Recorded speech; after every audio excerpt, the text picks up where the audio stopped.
This is Euronews Tonight, our top stories. 5 contenders to be Spain's next Prime Minister, poised to do battle in the final election debate. Iran steps up uranium enrichment, breaching the nuclear deal again. The US imposes further sanctions on Tehran. Police find 41 migrants hiding in a refrigerated truck in northern Greece. The driver is arrested. And after a spate of racist incidents on Europe's football pitches, we speak to an expert about fan behaviour. Hello and welcome to the programme. Well, the stage has been set for a high-stakes debate in Madrid tonight. The only televised debate the Spanish voters will see before they head to the polls in a general election on Sunday. Well, 5 leaders will take part in the debate tonight. You can see them behind me now, including Santiago Abascal of the far-right Vox party. It's seen a surge in the polls and could become the country's 3rd biggest party. But the polls also say that Prime Minister Pedro Sanchez's Socialist Party is headed towards a victory, but one that will leave him well short of a parliamentary majority. It's the second test in less than a year for Spanish politicians following an April vote that produced a deeply fragmented parliament that left Mr. Sanchez unable to form a ruling coalition. Well, under Spanish law, today is the last day for election polls, so we will not see any additional polling data before the vote on Sunday. Well, for more on the numbers heading into this election, I'm joined now by Tobias Schminke. He is the founder and director of the poll aggregator Elects. Well, hi, thanks so much for joining us on the programme this evening. So this debate in Spain is highly anticipated, but tell me, who do we expect to be the winners and losers?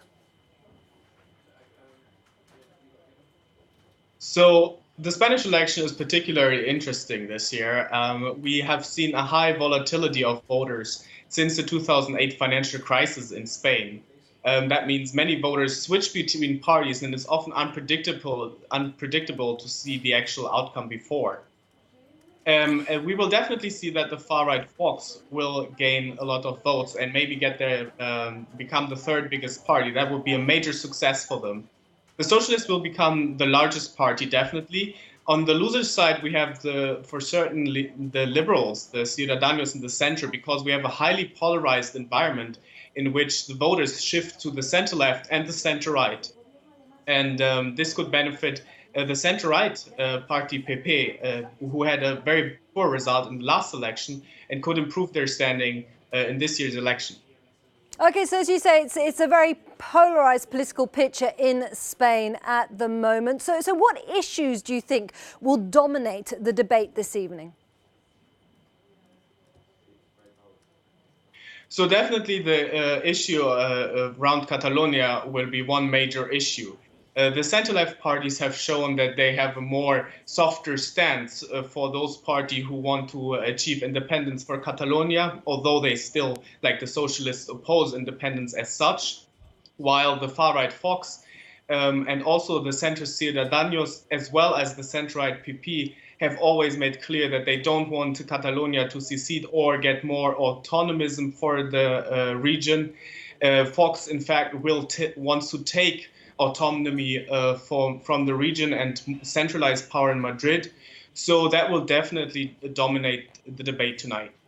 OK, so very briefly then, keeping in mind what you've just said, what kind of alliances could we see formed post this election as a government is, when politicians try and form a government?